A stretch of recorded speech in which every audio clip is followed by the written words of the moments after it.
al embajador y sus asistentes. Thank you very much. We will do this meeting in Spanish and English.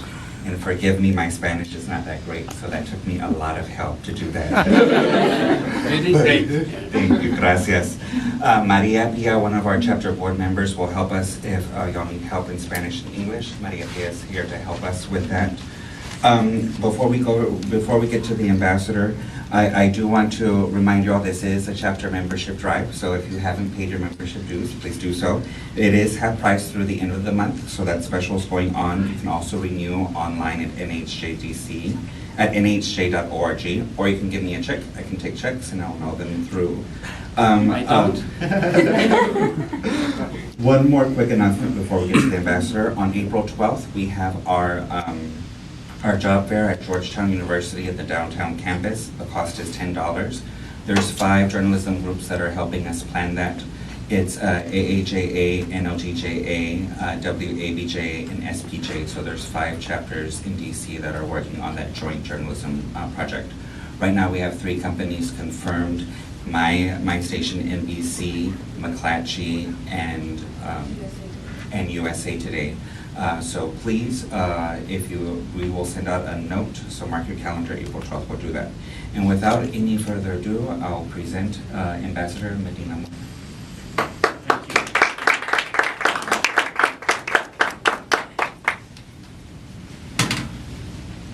I have a tequila here, just to welcome. You can have one. It's actually very gentle, but it's the right quality. The number 1 tequila drinking in the world is not Mexico. In terms of volume, is the US. And the reason why tequila has a relatively not as good reputation as it should is because before NAFTA, in the framework of the generalized system of preferences, which was the framework in which countries gave reciprocal trade preferences in order to actually sell product, bottled tequila was taxed at 25% duty, while bulk tequila was 0%. So actually the US started receiving truckloads of tequila of dubious quality. Not necessarily 100% agave, but now you can get the best tequila that you can here. You have many good brands, and if it says 100% agave, you can be sure that it's going to be very gentle with you. That's why I picked sequence. And thank you very much for the opportunity to invite you here at the embassy and just have a conversation. So I will be relatively brief. I just wanted to say a few things on our bilateral relationship and how we see our agenda moving towards the future, and how excited we are in terms of the changes in the US because of the Hispanic community, and how this is changing the conversation with Mexico, on Mexico, and certainly Latin America, and certainly, I would say more importantly, the domestic conversation before the mirror of the US with itself. So thank you very much for being here. First of all, as you all know, because it's highly publicized, Mexico is going through a major transformation effort. And this is not a reform effort. This is not a moment for Mexico, as some part of financial media put it. It is really a milestone in terms of changing the rules of the game for our country. And this has been a major political breakthrough because this is a very strange combination in politics of leadership and compromise. Some two components that you seldom find combined in the same direction. And in this sense, this leadership is not only, of course, it is very much President Enrique Peña Nieto's vision, but also his ability and his openness to deal with the leaders of the three major political parties and the opposition, and to sit down and actually figure out a list of major reforms, all of them very meaningful in the political and economic, social arena, and actually get an agreement with his counterparts to first set the list of reforms that should be addressed through the decision-making process that we have, which is as you, through Congress, most of them reforms that have had to go through the Constitution. So they were not easy reforms to get through, because you require qualified majority, and you require also the approval by the state congresses. And from there, it is possible to see a major transformation in our country. We have to remember that Mexico has not had a majority in Congress since, of any party, since 1997. So there is no way to actually just set the agenda for one party and then go through. You, of course, parties have competed for the presidency, and we have 12 years of the PAN in the presidency with President Fox and President Calderon, and now we have the PRI with President Peña Nieto. But this requires really a major ability to transform from leadership and from vision. And this is possible today, and we're certainly going through this major process.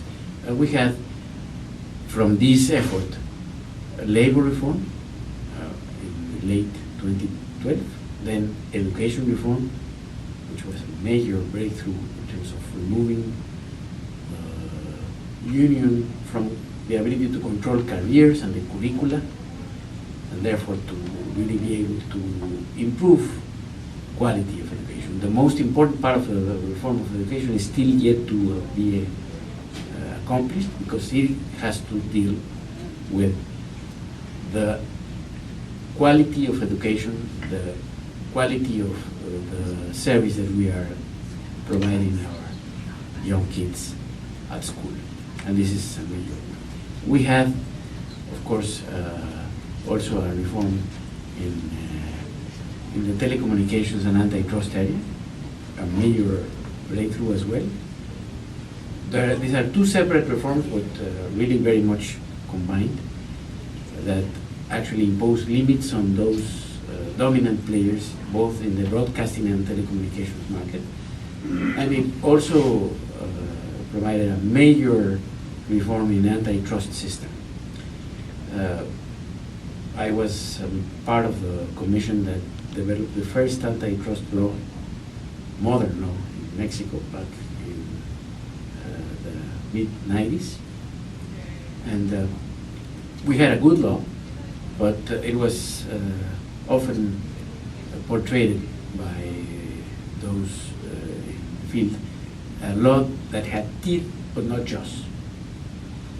And now we have a law and a constitutional provision that has teeth and jaws, and it really bites. So it will really have a tremendous impact in removing barriers for the smaller companies and business people to actually participate in the market, and remove the ability from dominant players to really set the rules of the game. So this is a major transformation as well. We have financial reform, incentivizing banks to actually do their business with the small and medium-sized enterprises, limiting their ability to invest their assets into government issued bonds, and also streamlining the process for them to recover the collateral if needed, because this was hen and egg game. Actually, the cost of credit has been very high because the ability of banks to recover credit when someone was not fulfilling their compromises, commitments in terms of lending contracts. Now it's much easier to do that from the reorganization law, equivalent to the Chapter 11, and also the judicial process, which is now streamlined. We had a political reform, which also is a game changer, with a new national authority organizing elections. We had a federal one, now we have one single entity that controls the appointment of local authorities to manage local and federal elections, and also the possibility of re-election for members of Congress and mayors. And from this, it has also been a major, very important step forward. And of course, the mother of all reforms, energy reform, which is a game changer for our country in terms of opening the energy sector for private investment, both domestic and foreign. And we are now in the implementation of this process. The telecommunications, the antitrust are being considered as we speak by Congress. It was just today that the President presented before Congress the project of secondary legislation on telecommunications and broadcasting. The antitrust law has been in consideration by Congress for a month or so, and before the end of April, we should have the antitrust, telecommunications reform, and of course the energy reform also considered as secondary legislation going forward. This is a fantastic time to actually be here in Washington, witnessing this transformation process in Mexico and the opportunities it opens for the bilateral relationship. Mexico is the most important relationship for the U.S., as the U.S. is, of course, for Mexico. This is something that sometimes is overlooked, the importance of the relationship and the intensity of the relationship and how relevant it is for our ordinary lives. Mexico is the second largest customer of the U.S. No other country but Canada buys from the U.S. more than Mexico. And normally when we do business and when we deal with business people, the most important message is take care of your customers. Well, we are your second largest customer. Mexico buys from the U.S. more than the BRICS combined, more than China and Japan combined, almost as much as Europe. And Mexico will surpass Canada in terms of importing U.S. goods. And this is not because, I say this not because I have a black box, I don't. It's just because of demographics. It's a very simple equation. And, as we have a country that is growing in terms of middle class and median income for families and households, this will, of course, be reflected in our economic interaction. Mexico, of course, sells a lot to the U.S., and we have a very highly effective, integrated manufacturing and value-added chain. And normally, of course, American consumers and Mexicans, I guess everyone, buy a lot of Chinese products. But when American consumers buy a product which is manufactured or produced in China, the American value added into that product is 4%. When an American consumer buys a product which is manufactured or produced in Canada, the American value added is 25%. This is because Canada and the U.S. have had a very long-standing relationship, in terms of trade since 1965, the Auto Pact, a few trade agreements. But when American consumers buy a product which is coming from Mexico, the American value added is 40%.